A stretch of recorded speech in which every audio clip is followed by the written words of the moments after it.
ാണ് ഏതാനും സമയം നമ്മുടെ ഈ വേദിയിൽ എത്തിച്ചേരാനിരിക്കുന്നത്. സമസ്ത കേരള ജംഇയ്യത്തുൽ ഉലമയുടെ 100 വർഷത്തെ ചരിത്രത്തിൽ ആദ്യമായിട്ടാണ് സമസ്തയുടെ പ്രസിഡന്റ് തന്നെ നേതൃത്വം നൽകുന്ന ഒരു സന്ദേശയാത്ര കടന്നു വരുന്നത്. അതുകൊണ്ട് തന്നെ മുമ്പൊന്നും കണ്ടിട്ടില്ലാത്ത വിധത്തിലുള്ള ആയിരങ്ങൾ ഒഴുകിയെത്തുന്ന സ്വീകരണ സമ്മേളനങ്ങളാണ് ഓരോ ജില്ലയിലും കണ്ടുകൊണ്ടിരിക്കുന്നത്.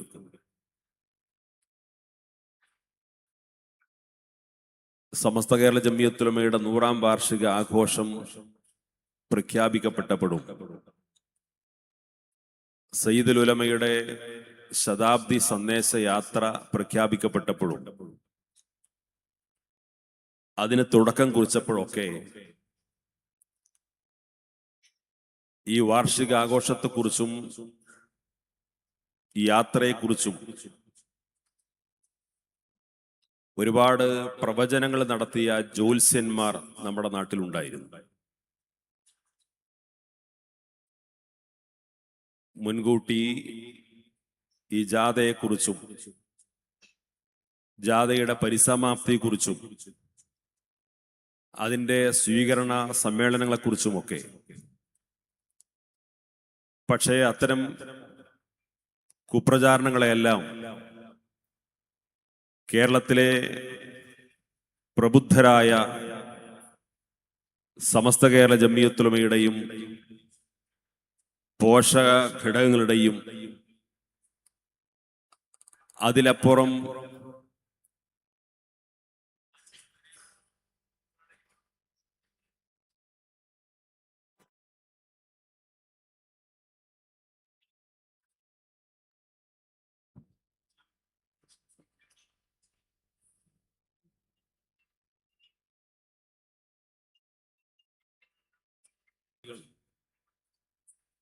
ഈ യാത്രയുമായി ബന്ധപ്പെട്ടും നമ്മുടെ 100ാം വാർഷിക ആഘോഷത്തെക്കുറിച്ചൊക്കെ പലരും നടത്തിയിരുന്നു.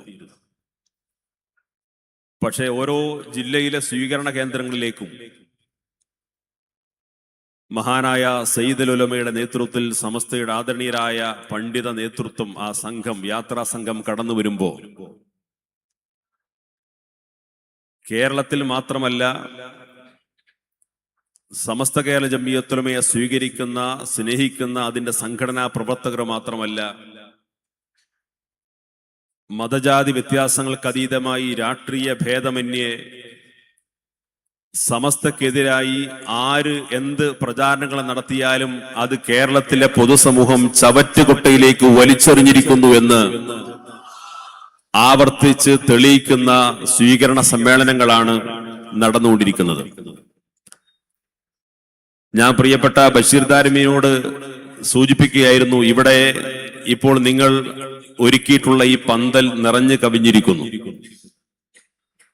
സയ്യിദുൽ ഉലമയുടെ യാത്ര ഇങ്ങോട്ടെത്തുമ്പോഴേക്ക് ഏകദേശം ഇത്രയും ആളുകൾ ഇനിയും ഈ നഗരിയിലേക്ക് എത്താനിരിക്കുകയാണ്. അതിനാവശ്യമായ ഒരുക്കങ്ങൾ നടത്തുമ്പോൾ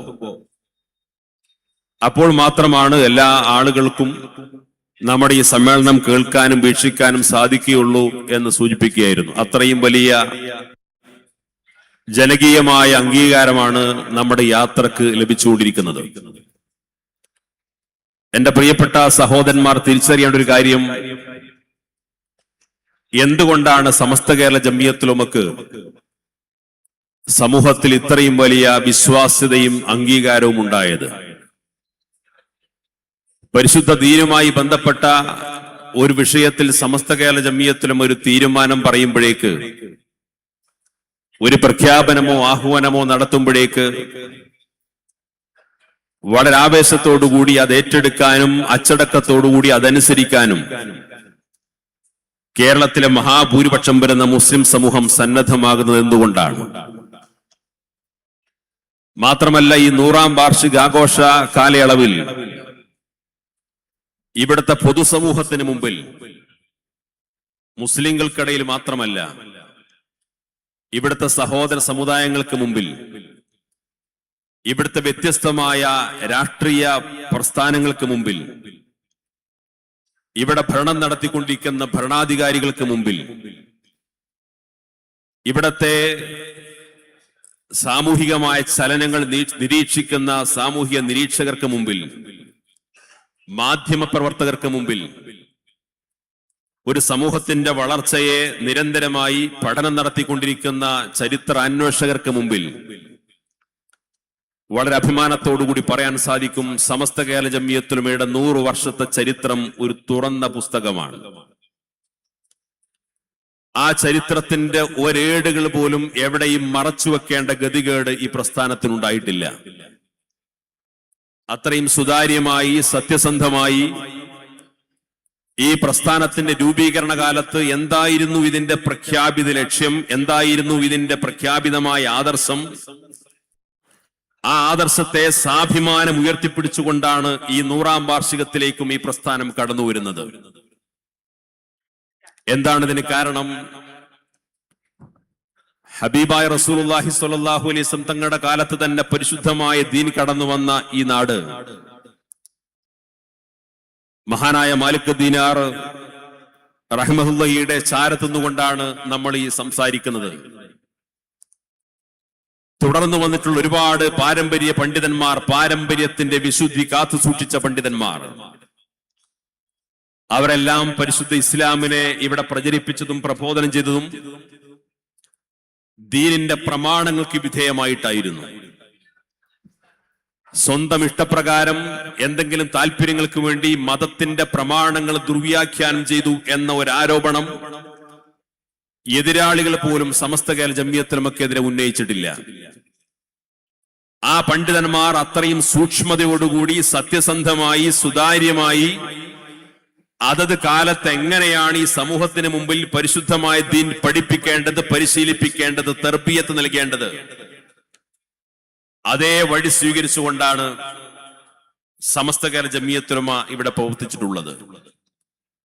കാസർഗോഡ് വെച്ചുകൊണ്ട് സമസ്തയുടെ ഈ സ്വീകരണ സമ്മേളനത്തിൽ നിൽക്കുമ്പോ നമ്മുടെ ഈ തലമുറയുടെ കാലത്ത് തന്നെ നേതൃത്വം നൽകിയിട്ടുള്ള മഹാരഥന്മാരായ പണ്ഡിതന്മാരെ നമുക്ക് വിസ്മരിക്കാൻ കഴിയില്ല. സമസ്ത കേരള ജംഇയ്യത്തുൽ ഉലമയുടെ ഉപാധ്യക്ഷനായിരുന്ന,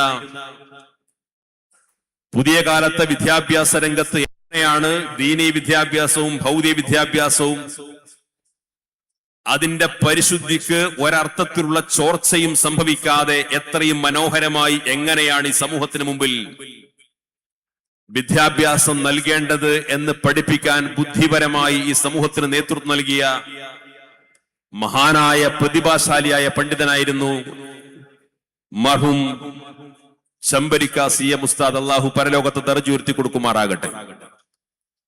അതേപോലെ പ്രതിഭാതനായിരുന്ന മറ്റൊരു പണ്ഡിതനായിരുന്നു കോട്ട അബ്ദുൽ ഖാദർ മുസ്ലിയാർ. സമസ്ത കേരള ജംഇയ്യത്തുൽ ഉലമയുടെ സെക്രട്ടറി ആയിരുന്നു, ബഹുഭാഷാ പണ്ഡിതനായിരുന്നു. മഹാനായ MA കാസിം മുസ്ലിയാർ പോലെയുള്ള ആളുകൾ, അങ്ങനെ ഒരുപാട് പണ്ഡിതന്മാർ, ഉമറാക്കൾ ഈ പ്രസ്ഥാനത്തിന്റെ വളർച്ചക്കും പുരോഗതിക്കും വേണ്ടി അവർ കഠിനാധ്വാനം ചെയ്തു. അവരെല്ലാം ഈ സമൂഹത്തിന് പഠിപ്പിച്ചു കൊടുത്തത് എന്താണ്? ഈ മഹാരഥന്മാരായ പണ്ഡിതന്മാരുടെ ഉപദേശ നിർദ്ദേശങ്ങൾക്കനുസരിച്ചുകൊണ്ട് മുസ്ലിം സമൂഹം മുന്നോട്ട് പോകണം. അത് നമ്മുടെ മഹല്ല് ജമാഅത്തുകൾ സ്വീകരിച്ചു, മദ്രസ ഭാരവാഹികൾ സ്വീകരിച്ചു, മുസ്ലിം കുടുംബങ്ങൾ കൂട്ടം കൂട്ടമായി അത് ഏറ്റെടുക്കാൻ സന്നദ്ധമായി. അതുകൊണ്ട് തന്നെ മതപരമായ കാര്യത്തിൽ എന്തെങ്കിലും ഒരു തർക്കമോ വിവാദമോ നമ്മുടെ സമൂഹത്തിൽ ഉയർന്നു വന്നാൽ ഇക്കാര്യത്തിൽ സമസ്ത കേരള ജംഇയ്യത്തുൽ ഉലമ എന്ത് തീർപ്പ് കൽപ്പിക്കുന്നു എന്ന് കാതോർക്കുകയാണ് കേരളത്തിലെ മുസ്ലിം സമൂഹം. ലോകത്ത് ഇസ്ലാമോഫോബിയ, മുസ്ലിം ഭീതി, ഇസ്ലാം ഭീതി പ്രചരിപ്പിച്ചുകൊണ്ട് വലിയ തോതിൽ വിദ്വേഷ പ്രചരണം നടക്കുന്ന ഒരു കാലമാണ്. ഇസ്ലാമിനെ തെറ്റിദ്ധരിപ്പിക്കുക, ഇസ്ലാമിനെ മോശമായി ചിത്രീകരിക്കുക, മുസ്ലിങ്ങൾ അപകടകാരികളായിട്ടുള്ള ഒരു വിഭാഗമാണ് എന്ന് വലിയ തോതിൽ തെറ്റിദ്ധരിപ്പിക്കുക, അതിനുവേണ്ടി വ്യാപകമായ പ്രചാരണങ്ങൾ നടന്നുകൊണ്ടിരിക്കുന്ന ഒരു കാലമാണ്. അപ്പൊ സ്വാഭാവികമായും ഇസ്ലാമിന് ഏറ്റവും പരിശുദ്ധിയോടുകൂടി അതിനെ കൃത്യമായ രീതിയിൽ ഈ സമൂഹത്തിൽ അവതരിപ്പിക്കുക എന്ന വലിയ ഉത്തരവാദിത്വം സ്വാഭാവികമായും പണ്ഡിത നേതൃത്വത്തിനുണ്ട്. ആ ദൗത്യം ഭംഗിയായി നിർവഹിച്ചതിന്റെ ഗുണഫലമാണ് ഇന്ന് കേരളത്തിലെ മുസ്ലിം സമൂഹത്തിന് മതപരമായ കാര്യം വരുന്ന സമയത്ത് അഭിമാനത്തോടുകൂടി ഞങ്ങൾക്കൊരു നേതൃത്വമുണ്ട് എന്ന ആത്മവിശ്വാസത്തോടുകൂടി മുന്നോട്ട് പോകാൻ സാധിക്കുന്നത്. നമ്മൾ ആലോചിക്കേണ്ടത്, ഇന്ന് നമ്മുടെ രാജ്യത്ത് ഒരുപാട് പുതിയ പുതിയ ചർച്ചകളും വിഷയങ്ങളും കടന്നു വരുന്ന കാലമാണ്. മുസ്ലിം സമുദായം ഒരു പ്രതിസന്ധിയുടെ കാലത്താണ് ജീവിക്കുന്നത് എന്ന് വേണമെങ്കിൽ പറയാം. നമ്മുടെ തൊട്ടടുത്ത സംസ്ഥാനത്ത് പോലും ഒരു നാടിന്റെ വികസനത്തിന് വേണ്ടി ബുൾഡോസർ രാജ് പോലെയുള്ള യുപിയിലും മറ്റുമൊക്കെ കേട്ടിരുന്ന പല കാര്യങ്ങളും അടുത്തടുത്തേക്ക് വന്നുകൊണ്ടിരിക്കുന്ന ഒരു കാലമാണ്. നമ്മുടെ രാജ്യത്ത് വഖഫ് ഭേദഗതി നിയമം പാസാക്കപ്പെട്ടുകൊണ്ട് ഈ സമുദായത്തിന്റെ ഉടമസ്ഥതയിലുള്ള കോടിക്കണക്കിന് ആസ്തി വരുന്ന വഖഫ് സ്വത്തുക്കൾ കയ്യേറാൻ കഴിയുന്ന രീതിയിലുള്ള നിയമങ്ങൾ പാസാക്കപ്പെട്ടൊരു കാലമാണ്. മുസ്ലിം ആയതിന്റെ പേരിൽ മാത്രം പൗരത്വം നിഷേധിക്കാൻ കഴിയുന്ന രീതിയിലുള്ള ഒരു പൗരത്വ ഭേദ നിയമം പാസാക്കപ്പെട്ടൊരു കാലമാണ്. ഈ രാജ്യത്തെ ഏകസഭയിൽ കൂടെ നടപ്പാക്കണമെന്ന മുറവിളി കേൾക്കാൻ തുടങ്ങിയിട്ട് കാലമേറെയായി. ഇപ്പോഴും ആ അജണ്ടയുമായി ഭരണാധികാരികൾ മുന്നോട്ട് പോകുന്നു. ഇപ്പോൾ വോട്ടർ പട്ടിക തീവ്ര പരിഷ്കരണത്തിന്റെ ഭാഗമായി പലരെയും അതിൽ നിന്ന് വെട്ടിമാറ്റുന്നുവെന്ന ഗൗരവതരമായ പ്രശ്നം നമ്മുടെ മുമ്പിലുണ്ട്. ഇതെല്ലാം നമ്മുടെ സമുദായം നേരിടുന്ന പ്രശ്നം തന്നെയാണ്. പക്ഷെ ആ പ്രശ്നങ്ങളൊക്കെ ബുദ്ധിപരമായി വിവേകത്തോടുകൂടി നമ്മുടെ രാജ്യത്തിന്റെ വ്യവസ്ഥിതിക്കകത്ത് നിന്നുകൊണ്ട് കൈകാര്യം ചെയ്യാൻ ആവശ്യമായ പ്രവർത്തനങ്ങൾ നടത്തുന്നതോടൊപ്പം വിശ്വാസിയെ സംബന്ധിച്ചിടത്തോളം അതിനേക്കാളെല്ലാം പ്രധാനമാണ് അവന്റെ വിശ്വാസ സംരക്ഷണം. അവന്റെ വിശ്വാസ സംരക്ഷണം പരമപ്രധാനമാണ്. വിശ്വാസപരമായി സാംസ്കാരികമായി ഒരു സമൂഹത്തെ നശിപ്പിച്ചു കഴിഞ്ഞാൽ പിന്നെ അവരുടെ പേരിൽ കൂടുതൽ കൂടുതൽ നിയമനിർമ്മാണങ്ങളും പരിഷ്കരണങ്ങളും നടത്തേണ്ടി വരില്ല. വളരെ പെട്ടെന്ന് ആ സമൂഹത്തിന് അപജയമുണ്ടാകും. അപ്പൊ സ്വാഭാവികമായിട്ടും ഒരു സമൂഹത്തെ തകർക്കാൻ വേണ്ടി വ്യത്യസ്തമായ ഭൗതിക നിയമങ്ങൾ കൊണ്ടുവന്നുകൊണ്ട് ആ സമുദായത്തെ കുരുക്കിലാക്കാൻ ശ്രമിക്കുമ്പോഴും അതിനെ മറികടക്കാൻ ശേഷിയുള്ള ഒരു വലിയ അതിജീവന പാതയാണ് വിശ്വാസം. ഇത് നേരത്തെ ശത്രുക്കൾ തിരിച്ചറിഞ്ഞു. വളരെ കാലം മുമ്പേ ശത്രുക്കൾ തിരിച്ചറിഞ്ഞു. മുസ്ലിം സമുദായത്തെ നശിപ്പിക്കാൻ, അവരെ സാംസ്കാരികമായി തകർക്കാൻ ഏറ്റവും നല്ല വഴി അവരെ ആത്മീയമായി ഷണ്ഡീകരിക്കലാണ്. അവരാത്മീയമായി ഷണ്ഡീകരിച്ചാൽ വളരെ പെട്ടെന്ന് ആ സമുദായത്തെ തകർക്കാൻ സാധിക്കും. ആത്മീയമായി ഷണ്ഡീകരിക്കണമെങ്കിൽ എന്തു വേണം? ആ സമുദായത്തിൽ ആത്മീയമായ ചൈതന്യമുണ്ടാകാൻ കാരണമാകുന്ന ആചാരങ്ങളെ, അനുഷ്ഠാനങ്ങളെ, സുഹൃതങ്ങളെ ആ സമുദായത്തിൽ നടത്തി മാറ്റണം. പൂർവസൂരികളായ പണ്ഡിതന്മാർ പ്രമാണങ്ങളുടെ അടിസ്ഥാനത്തിൽ ഈ സമുദായത്തെ പഠിപ്പിച്ചു. നിങ്ങൾ നിർബന്ധമായ ആരാധനാമുറകൾ മാത്രം സ്വീകരിച്ച് മുന്നോട്ട് പോയാൽ പോരാ.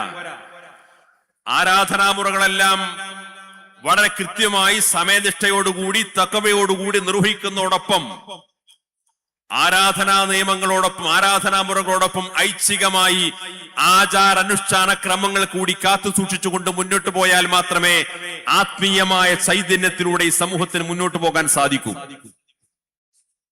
നമ്മുടെ പൂർവസൂരികളായ പാരമ്പര്യ പണ്ഡിതന്മാർ ഈ സമുദായത്തെ ഹദ്ദാദ് റാത്തീബുകളും മാലമൗലീദുകളും അതുപോലെ ഒരുപാട് നല്ല നല്ല മജ്ലിസുകൾ നമുക്ക് ഒരുമിച്ച് കൂടാൻ ആവശ്യമായ സൗകര്യങ്ങൾ ചെയ്തു തന്നു.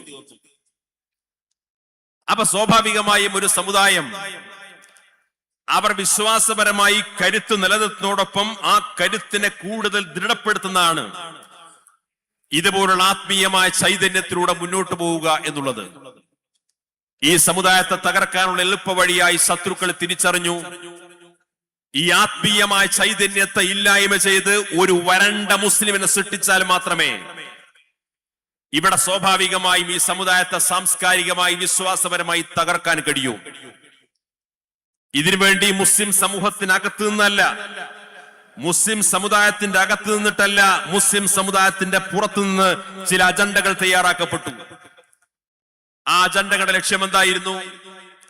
ഈ സമുദായത്തെ ആത്മീയമായി ചൈതന്യവത്താക്കാൻ കാരണമാകുന്ന ആചാരാനുഷ്ഠാന ക്രമങ്ങളിൽ നിന്ന് ഈ സമുദായത്തെ അടർത്തിയെടുക്കുക. അതിന്റെ ഭാഗമായി പുറത്തുള്ള ആളുകൾ നിർമ്മിക്കപ്പെട്ട അജണ്ടകൾ നമ്മുടെ സമുദായത്തിനകത്ത് നടപ്പാക്കാൻ തുടങ്ങി. പരിശുദ്ധമായ ഖുർആനും ഹദീസും ഉദ്ധരിച്ചുകൊണ്ട്, ദീനിന്റെ പ്രമാണങ്ങൾ ഉയർത്തിപ്പിടിച്ചുകൊണ്ട്, ഞങ്ങൾ പറയുന്നതാണ് യഥാർത്ഥ ഇസ്ലാം എന്ന് അവകാശപ്പെട്ടുകൊണ്ട് ഇവിടെ മുസ്ലിം സമുദായം നൂറ്റാണ്ടുകളായി ആചരിച്ചു വരുന്ന, അനുഷ്ഠിച്ചു വരുന്ന ഒരുപാട് നന്മകളെയും സുഹൃതങ്ങളെയും ചൂണ്ടിക്കാണിച്ചുകൊണ്ട് പറഞ്ഞു, ഇത് ശിർക്കാണ്.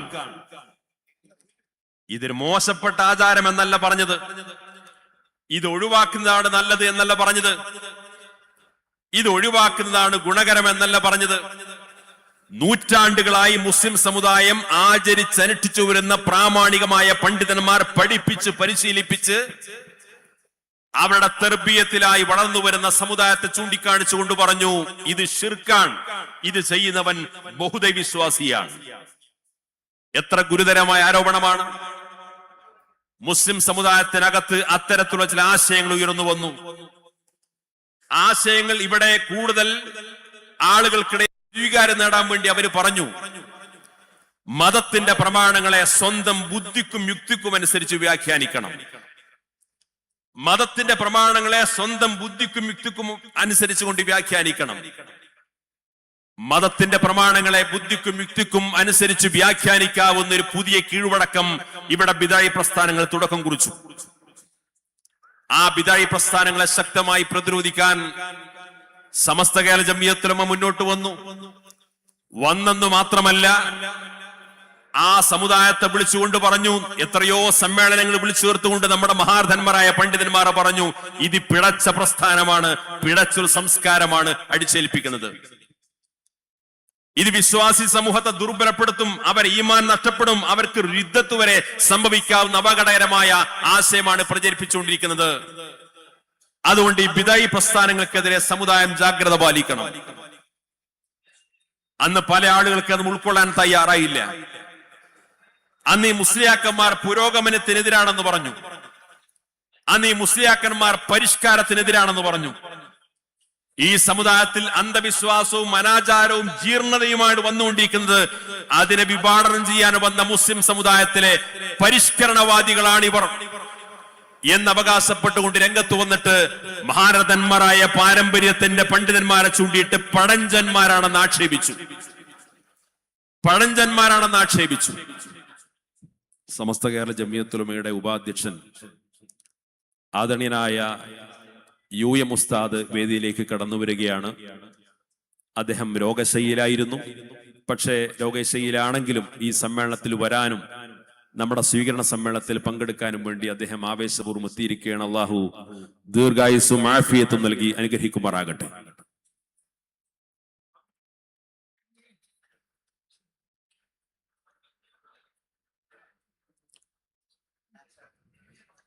ഈ ബിദഈ പ്രസ്ഥാനക്കാർ അത്തരത്തിലുള്ള പ്രചാരണങ്ങളുമായി കടന്നു വന്നു. സമസ്ത പറഞ്ഞു, ഇത് അപകടകരമാണ്. അതുകൊണ്ട് ഇത്തരം ആളുകളുമായിട്ട് സമുദായം അകന്നു നിൽക്കണം. അവരെ കാഫിറാക്കാനൊന്നും സമസ്ത പോയിട്ടില്ല. അവർ മതത്തിൽ നിന്ന് പുറത്താണെന്നൊന്നും സമസ്ത പറഞ്ഞിട്ടില്ല. പക്ഷേ അവർ പിഴച്ചവരാണ്. അവർ പിൻപറ്റുന്നത് അപകടകരമായ ആശയമാണ്. അവർ പരിശുദ്ധമായ ദീനിന്റെ പ്രമാണങ്ങൾ വ്യാഖ്യാനിക്കുന്നത് വികലമായ രീതിയിലാണ്. അതുകൊണ്ട് ആ വികല വീക്ഷണങ്ങൾ തിരുത്തിയിട്ട് ദീനിന്റെ യഥാർത്ഥ മാർഗത്തിലേക്ക് തിരിച്ചു വരണം. ഇപ്പോൾ നിലവിൽ അവർ പ്രചരിപ്പിച്ചുകൊണ്ടിരിക്കുന്നത് അപകടകരമായ ആശയമാണെന്ന് സമസ്ത കേരള ജംഇയ്യത്തുൽ ഉലമ പറഞ്ഞു. അത് ഉൾക്കൊള്ളാൻ പലർക്കും അന്ന് താല്പര്യമുണ്ടായില്ല. അതിനെ പരിഷ്കാരത്തിന്റെയും നവോത്ഥാനത്തിന്റെയും മേൽവിലാസത്തിൽ അവതരിപ്പിക്കാൻ പലരും ഉണ്ടായി. എന്നാൽ പതിറ്റാണ്ടുകൾക്ക് ശേഷം എന്താണ് സംഭവിച്ചത്?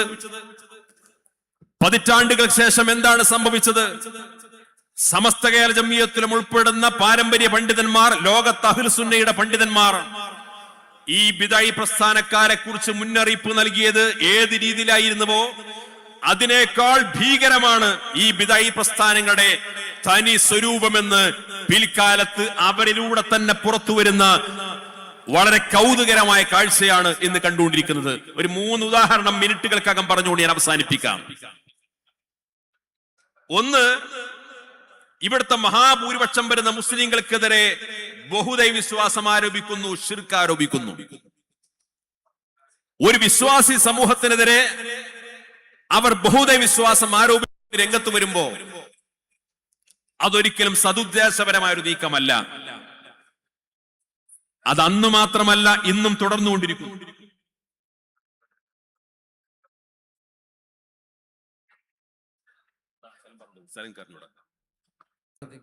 ആരോപിക്കുന്ന അപകടകരമായ കീഴ്വഴക്കം കൊണ്ടുവന്നു. ഒരു ഭാഗത്ത് വലിയ മുസ്ലിം ഐക്യത്തിന്റെയും സാമുദായിക സൗഹാർദ്ദത്തിന്റെയും സാമുദായിക ഐക്യത്തിന്റെയും ഒക്കെ പേര് പറഞ്ഞുകൊണ്ട് സമുദായത്തെ തെറ്റിദ്ധരിപ്പിക്കാൻ ശ്രമിച്ചുകൊണ്ടിരിക്കുന്ന അതേ ആളുകളാണ് ഇന്നും തുടരുകയാണ്. ഏതെങ്കിലും ഒരു കാലത്തിൽ പ്രസ്താവന ഇറക്കിയതല്ല, ഇന്നും തുടരുകയാണ്. ഈ ഡിസംബർ മാസം പുറത്തിറങ്ങിയ ഷബാബ് എന്ന് പറയുന്ന മുജാഹിദ് വിഭാഗത്തിന്റെ പ്രസിദ്ധീകരണത്തിൽ അവരിൽപ്പെട്ട ഒരു വിഭാഗത്തിന്റെ തലമുതിർന്ന നേതാവായിട്ടുള്ള CP ഉമർ സുല്ലമി എഴുതി വെച്ചിരിക്കുന്നു, സമസ്തക്കാർ ഇവിടെ പ്രചരിപ്പിക്കുന്ന കുഫിയത്താണ്. ഈ ഡിസംബർ മാസം അപ്പൊ ഇവിടെയുള്ള മഹാഭൂരിപക്ഷം വരുന്ന മുസ്ലിം സമുദായത്തിനെതിരെ ശിർക്കും കുഫറും എതിരെയുള്ള ആരോപണം ഇന്നും ഈ ബിദഈ പ്രസ്ഥാനക്കാർ തുടർന്നുകൊണ്ടിരിക്കുന്നു. അവർ ഈ വിശ്വാസി സമൂഹത്തെ നന്മയിലേക്ക് നയിക്കാൻ താല്പര്യപ്പെടുന്നവരാണോ എന്ന് നിങ്ങൾ ചിന്തിക്കുക. രണ്ടാമത്തെ ഒരു കാര്യം, ഈ ബിദഈ പ്രസ്ഥാനങ്ങളെ ചൂണ്ടിക്കാണിച്ചുകൊണ്ട് പാരമ്പര്യ പണ്ഡിതന്മാർ പതിറ്റാണ്ടുകൾക്ക് മുമ്പ് പറഞ്ഞു, അവരിവിടെ പ്രചരിപ്പിക്കുന്നത് യഥാർത്ഥ ഇസ്ലാമിന്റെ ആശയമല്ല, ഇസ്ലാമിന്റെ ശത്രുക്കൾ തയ്യാറാക്കപ്പെട്ട അജണ്ടകളാണ് ഇവിടെ നടപ്പാക്കാൻ മുന്നോട്ട് വരുന്നത്. കാരണം പാരമ്പര്യ ഇസ്ലാമിനെ തകർക്കാനും നശിപ്പിക്കാനുമാണ് ഇവർ ശ്രമിച്ചുകൊണ്ടിരിക്കുന്നത്. അന്നത് ആരും ഉൾക്കൊള്ളാൻ സന്നദ്ധമായില്ല പലരും. അവരൊക്കെ വലിയ നവോത്ഥാന പ്രസ്ഥാനക്കാരാണ്, വലിയ പരിഷ്കരണവാദികളാണ് എന്ന് പറഞ്ഞ് രംഗത്ത് വന്നു. 2002 കേരളത്തിലെ മുജാഹിദ് പ്രസ്ഥാനം പിളർന്നു. ആ പിളർപ്പിന്റെ പശ്ചാത്തലത്തിൽ മുജാഹിദ് വിഭാഗത്തിലെ തലമുതിർന്ന പണ്ഡിതനും എഴുത്തുകാരനുമായിട്ടുള്ള MI മുഹമ്മദ് സുല്ലമി മുജാഹിദ് പ്രസ്ഥാനവും കേരളത്തിൽ ഇസ്ലാഹി ഗൾഫ് സലഫിസവും കേരളത്തിലെ ഇസ്ലാഹി പ്രസ്ഥാനവും എന്ന് പറഞ്ഞ പുസ്തകം എഴുതി. ഇക്കാലം അത്രയും ഈ ബിദഈ പ്രസ്ഥാനക്കാർ കേരളത്തിലെ മുസ്ലിം സമൂഹത്തിൽ നവോത്ഥാനമുണ്ടാക്കാൻ, പരിഷ്കാരമുണ്ടാക്കാൻ, പുരോഗമനവാദം പ്രചരിപ്പിക്കാൻ, മുസ്ലിം സമുദായത്തിൽ അടിഞ്ഞുകൂടിയിട്ടുള്ള അന്ധവിശ്വാസങ്ങൾക്കും അനാചാരങ്ങൾക്കും ജീർണതകൾക്കുമെതിരെ പടപൊരുതാൻ വേണ്ടി അവർ അവതരിപ്പിച്ചിരുന്നത് ജമാലുദ്ദീൻ അഫ്ഗാനിയുടെയും റഷീദ് റിളയുടെയും മുഹമ്മദ് അബ്ദുവിന്റെയും സാഹിത്യങ്ങളാണ്. അതിവിടെ മലയാളത്തിലേക്ക് പരിഭാഷപ്പെടുത്തിയിട്ട് അത് ലഘുലേഖയാക്കിയിട്ടും പുസ്തകമാക്കിയിട്ടും പ്രസംഗമാക്കിയിട്ടും പല രീതിയിൽ വ്യാപകമായിട്ട് പ്രചരിപ്പിച്ചിട്ട് അവരാണ് ശുദ്ധമായ തൗഹീദിനെ പ്രചരിപ്പിക്കുന്ന ഇസ്ലാമിക സമൂഹത്തിൽ നവോത്ഥാനം ഉണ്ടാക്കുന്നവർ. അതുകൊണ്ട് അവരുടെ ആശയങ്ങളെ പിൻപറ്റണമെന്ന് ഇവിടെ പ്രചരിപ്പിച്ചു. പതിറ്റാണ്ടുകളോളം പ്രചരിപ്പിച്ചു. ആ പതിറ്റാണ്ടുകളോളം മുസ്ലിം സമുദായത്തിലെ നവോത്ഥാന നായകന്മാരായി പ്രചരിപ്പിക്കപ്പെട്ട ഈ ജമാലുദ്ദീൻ അഫ്ഗാനിയെ കുറിച്ചും റഷീദ് റിളയെ കുറിച്ചും മുഹമ്മദ് അബ്ദുവിനെ കുറിച്ചും മുജാഹിദ് ഈ പറയപ്പെട്ട MI മുഹമ്മദ് സുല്ലമി മുജാഹിദ് പ്രസ്ഥാനത്തിൽ പിളർപ്പുണ്ടായപ്പോ പുസ്തകം എഴുതി. ആ പുസ്തകത്തിന്റെ വെള്ളക്കടലാസിൽ കറുത്ത മഷി കൊണ്ട് അച്ചടിച്ച് എഴുതി വെച്ചു, ഈ 3 പേരും മുസ്ലിം സമുദായത്തിലെ പാശ്ചാത്യൻ ചാരന്മാരായിരുന്നു, മുസ്ലിം സമുദായത്തിൽ മതയുക്തിവാദം കൊണ്ടുവരുന്നവരായിരുന്നു, മുസ്ലിം സമുദായത്തിൽ ഏറ്റവും വലിയ ഹദീസ് നിഷേധികളായിരുന്നുവെന്ന് മുജാഹിദ് പണ്ഡിതൻ എഴുതി വെക്കുകയാണ്. സമസ്ത ആരോപിച്ചതല്ല, ഏതെങ്കിലും സുന്നി പണ്ഡിതന്മാർ പറഞ്ഞതല്ല. നിങ്ങൾ ആലോചിച്ച് നോക്കൂ, നൂറ്റാണ്ടുകളായി മുസ്ലിം സമുദായം ആചരിച്ചനുഷ്ഠിച്ചു വരുന്ന ആശയങ്ങളെ, വിശ്വാസങ്ങളെ, ആചാരങ്ങളെ ചൂണ്ടിക്കാണിച്ചുകൊണ്ട് ഇവർ ബഹുദൈവ വിശ്വാസികളാണെന്ന് ആരോപിക്കാൻ വേണ്ടി മാനദണ്ഡമായിട്ട് ഉയർത്തിക്കാട്ടിയിരുന്ന നവോത്ഥാന നായകന്മാരെ ഉയർത്തിക്കാട്ടിയിരുന്ന അതേ ജമാലുദ്ദീൻ അഫ്ഗാനിയെയും റഷീദ് റിളയെയും മുഹമ്മദ് അബ്ദുവിനെയും ഇതേ മുജാഹിദ് നേതാക്കൾ തന്നെ ഇന്ന് പറയുന്നു അവർ ഈ സമുദായത്തെ തകർക്കാൻ വന്ന പാശ്ചാത്യൻ ചാരന്മാരാണ്. ഈ സമുദായത്തിൽ ഹദീസ് നിഷേധത്തിലൂടെ ഈ സമുദായത്തിന്റെ പ്രമാണങ്ങളെ നശിപ്പിക്കാൻ വേണ്ടി വന്ന ആളുകളാണ്. ഈ സമുദായത്തിലേക്ക് മതയുക്തിവാദം കടത്തിവിട്ട് ഒരുതരം ലിബറലിസം കൊണ്ടുവരാൻ ശ്രമിച്ച ആളുകളാണ്. നമ്മളാരും പറഞ്ഞതല്ല, നമ്മുടെ ഉസ്താദുമാര് പറഞ്ഞതല്ല. മൂന്നാമത്തെ ഒരു കാര്യം കൂടി പറഞ്ഞാൽ അവസാനിപ്പിക്കാം. ഏതാനും വർഷങ്ങൾക്ക് മുമ്പാണ് നമ്മുടെ കേരളത്തിൽ ഉൾപ്പെടെ ഈ കാസർഗോഡ് ജില്ലയിലെ പടന്നയിൽ ഉൾപ്പെടെയുള്ള മുജാഹിദ് പ്ലാറ്റ്ഫോമിൽ പറ്റപ്പെട്ട പല ആളുകളും ദമ്മാജിലേക്കും സിറിയയിലേക്കും ഒക്കെ ഹിജറ പോയി. ഒരു കൂട്ടർ വാദിച്ചു, ശുദ്ധമായ ഇസ്ലാമിക പ്രകൃതത്തോടുകൂടി ജീവിച്ചു മരിക്കണമെങ്കിൽ അവർക്ക് ഹിന്ദുക്കളും മുസ്ലിങ്ങളും ക്രിസ്ത്യാനികളും ഒക്കെ ഉള്ള ഒരു ബഹുസ്വര സമൂഹത്തിൽ ജീവിക്കാൻ പറ്റില്ല. മുസ്ലിങ്ങൾ മാത്രമുള്ള യഥാർത്ഥ തൗഹീദ് അനുസരിച്ച് മാത്രം ജീവിക്കുന്ന ആളുകളുടെ നാട്ടിലേക്ക് പോകണം, അതുകൊണ്ട് ഇവിടുന്ന് ഹിജറ പോകണം എന്ന് പറഞ്ഞു. നമ്മുടെ പടന്നയിൽ നടക്കം ആളുകൾ കുടുംബസമേതം ഹിജറ പോയി. ഇവിടെ നടക്കം ആളുകൾ ഹിജറ പോയി. വേറെ കൂട്ടർ പറഞ്ഞു, ലോകത്ത് ഇസ്ലാമിക രാജ്യം സ്ഥാപിക്കണം, ഇസ്ലാമിക് സ്റ്റേറ്റ്, ISIS എന്ന് പറയുന്ന അബൂബക്കർ ബഗ്ദാദിയുടെ സംഘടന ഉണ്ടായി. ആ ഇസ്ലാമിക് സ്റ്റേറ്റ്, അതിലേക്ക് ആളുകൾ റിക്രൂട്ട്മെന്റ് ചെയ്യപ്പെടുന്നു. ഇസ്ലാമിക് സ്റ്റേറ്റിന്റെ നേതൃത്വത്തിൽ പല രാജ്യങ്ങളിലും വലിയ തോതിലുള്ള അക്രമങ്ങളും സ്ഫോടനങ്ങളും നടക്കുന്നു. നിരപരാധികൾ കൊല ചെയ്യപ്പെടുന്നു. ബോംബാക്രമണത്തിലൂടെ നശിപ്പിക്കുന്ന സാഹചര്യം ഉണ്ടായി. ലോകത്തുള്ള സാമൂഹ്യ നിരീക്ഷകന്മാർ, വിവിധ രാജ്യങ്ങളിലെ ആഭ്യന്തര മന്ത്രാലയങ്ങൾ, അന്വേഷണ ഉദ്യോഗസ്ഥന്മാർ, മാധ്യമപ്രവർത്തകർ, സാമൂഹ്യ നിരീക്ഷകന്മാർ, ചരിത്ര പണ്ഡിതന്മാർ, ലോകത്ത് ഇങ്ങനെ വ്യാപിച്ചുകൊണ്ടിരിക്കുന്ന ഇസ്ലാമിക രാജ്യം ഉണ്ടാക്കണമെന്ന് അവകാശപ്പെട്ടുകൊണ്ട് രംഗത്ത് വരുന്ന ഇസ്ലാമിക് സ്റ്റേറ്റ് എന്ന് പറയുന്ന ഈ സംഘത്തിന്റെ പിന്നിൽ എന്താണ്?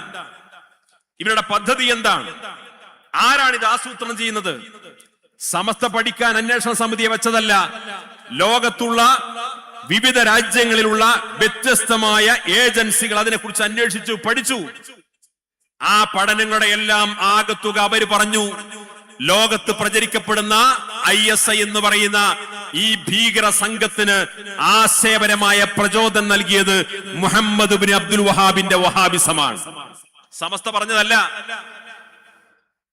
ഈ യാഥാർത്ഥ്യം പുറത്തു വന്നപ്പോ ലോകത്തെ 160-ലും വരുന്ന അഹ്ലുസ് സുന്നയുടെ പണ്ഡിതന്മാർ പരസ്യമായി വിളിച്ചു പറഞ്ഞു, ISIS ഇസ്ലാമല്ല, മുസ്ലിങ്ങളുമായിട്ട് അതിന് ബന്ധമില്ല. ISIS-നെ ചൂണ്ടിക്കാണിച്ചുകൊണ്ട് അതാണ് ഇസ്ലാമും മുസ്ലിങ്ങളുമെന്ന് ആരും തെറ്റിദ്ധരിക്കേണ്ടതില്ല, അതിന് ഇസ്ലാമുമായി ബന്ധമില്ലെന്ന് ലോകത്ത് അഹ്ലുസ് സുന്നയുടെ പണ്ഡിതന്മാർ പരസ്യമായി പ്രഖ്യാപിച്ചു. നിങ്ങൾ ആലോചിക്കണം, ലോകത്ത് ഇസ്ലാമിക സമൂഹത്തെ നശിപ്പിക്കാൻ വേണ്ടി, ഈ സമുദായത്തിന്റെ പ്രമാണങ്ങളെ നിഷേധിക്കാൻ വേണ്ടി, റസൂലുള്ളാഹി സ്വല്ലല്ലാഹു അലൈഹി വസല്ലം തങ്ങളുടെ പ്രാമാണികമായ ഹദീസുകളെ ദുർബലപ്പെടുത്താനും വേണ്ടി, പാശ്ചാത്യന്റെ അജണ്ടകൾ നടപ്പിലാക്കാനും വേണ്ടി രംഗത്ത് വന്ന്, ഈ സമുദായത്തെ ആത്മീയമായി തകർക്കാനും വേണ്ടി രംഗത്ത് വന്ന്, അവർക്കിടയിൽ നൂറ്റാണ്ടുകളായി ആചരിച്ചനുഷ്ഠിച്ചു വരുന്ന സുഹൃതങ്ങളെയും പാരമ്പര്യത്തെയും ചൂണ്ടിക്കാണിച്ചുകൊണ്ട്, അതിന് അന്ധവിശ്വാസവും ജീർണതയും അനാചാരവുമായി ചൂണ്ടിക്കാണിച്ചുകൊണ്ട് അത് നിർവഹിക്കുന്ന ആളുകൾ ശിർക്ക് ചെയ്യുന്നവരാണ്, ബഹുദൈവ വിശ്വാസികളാണ് എന്ന് പറഞ്ഞുകൊണ്ട് രംഗത്ത് വന്നിട്ടുള്ള ഈ ബിദഈ പ്രസ്ഥാനങ്ങളെ ഫലപ്രദമായി പ്രതിരോധിക്കുക എന്ന ഉത്തരവാദിത്വമാണ് സമസ്ത കേരള ജംഇയ്യത്തുൽ ഉലമ ഈ 100 വർഷക്കാലം നിർവഹിച്ചത്. ആ പ്രതിരോധം എല്ലാ അർത്ഥത്തിലും വിജയകരമായിരിക്കുന്നു എന്നതിന്റെ ഏറ്റവും വലിയ തെളിവാണ് ഇന്നും കേരളത്തിലെ മഹാഭൂരിപക്ഷം വരുന്ന മുസ്ലിങ്ങൾ അഹ്ലുസ് സുന്നത്തി വൽ ജമാഅയുടെ ആശയാദർശങ്ങൾക്കനുസരിച്ചുകൊണ്ട് ജീവിക്കുന്നു എന്നുള്ളത്. മറുഭാഗത്ത് ബിദഈ പ്രസ്ഥാനങ്ങളുടെ ആശയങ്ങൾക്ക് ഒരു പ്രാധാന്യവും പ്രസക്തിയും ആധികാരികതയും ഇല്ല എന്നതിന്റെ ഏറ്റവും വലിയ തെളിവാണ് കേരളത്തിലെ മുജാഹിദ് പ്രസ്ഥാനം ഭിന്നിച്ച് ഇന്ന് 8 ഗ്രൂപ്പുകളായിരിക്കുന്നു എന്ന് മാത്രമല്ല, ഈ 8 ഗ്രൂപ്പുകൾ അവർ മാറി നിൽക്കാൻ കാരണം, 8 ഗ്രൂപ്പുകളായിട്ട് പരസ്പരം അടികൂടാൻ കാരണം സ്ഥാനമാനത്തിന്റെ തർക്കമല്ല, ഭാരവാഹിത്വത്തിന്റെ തർക്കമല്ല, മീറ്റിങ്ങുകളിലേക്ക് വിളിക്കാത്തതിന്റെ പ്രതിഷേധമല്ല, നേരെ മറിച്ച് തൗഹീദുമായി ബന്ധപ്പെട്ട വിഷയമാണ്, തൗഹീദുമായി ബന്ധപ്പെട്ട തർക്കമാണ്. ഓരോ 8 ഗ്രൂപ്പുകളും 5 വർഷം കൂടുമ്പോ തൗഹീദിന്റെ നിർവചനം പുതുക്കി നിശ്ചയിക്കേണ്ട ആശയപാപ്പൃത്തത്തിലേക്ക് കേരളത്തിലെ മുജാഹിദ് പ്രസ്ഥാനം എത്തി. അവർക്ക് മുസ്ലിം സമുദായത്തിന് വിശ്വാസപരമായി, കർമ്മപരമായി നിങ്ങൾ ഈ വഴിയിലൂടെ സഞ്ചരിക്കണമെന്ന് ധാർമ്മികമായി പറയാൻ യാതൊരു അവകാശവുമില്ല. അബൂലാല മൗദൂദിയാണ് ജമാഅത്തെ ഇസ്ലാമി ഉണ്ടാക്കിയത്. ആ മൗദൂദിയെ കുറിച്ച് ജമാഅത്തെ ഇസ്ലാമിയുടെ ഇന്നത്തെ അമീർ പറയുന്നു, സംഗതി ജമാഅത്തെ ഇസ്ലാമിയുടെ സ്ഥാപകൻ അബൂലാല മൗദൂദിയൊക്കെ തന്നെയാണ്, പക്ഷേ മൗദൂദിയുടെ എല്ലാ ആശയങ്ങളോടും ഞങ്ങൾക്ക് യോജിപ്പില്ലെന്ന് പരസ്യമായി ജമാഅത്തെ ഇസ്ലാമിയുടെ അമീർ വാർത്താ സമ്മേളനം നടത്തി പറയുന്നു എന്ന് പറഞ്ഞാൽ, ആ മൗദൂദിയുടെ ആശയം പരസ്യമായി പറയാനും അദ്ദേഹമാണ് ഞങ്ങളുടെ സ്ഥാപകനെന്ന് അവകാശപ്പെടാൻ കഴിയാത്ത വിധത്തിലുള്ള ആശയപാപ്പരത്വത്തിലേക്ക് ഈ പ്രസ്ഥാനം എത്തിയിരിക്കുന്നു.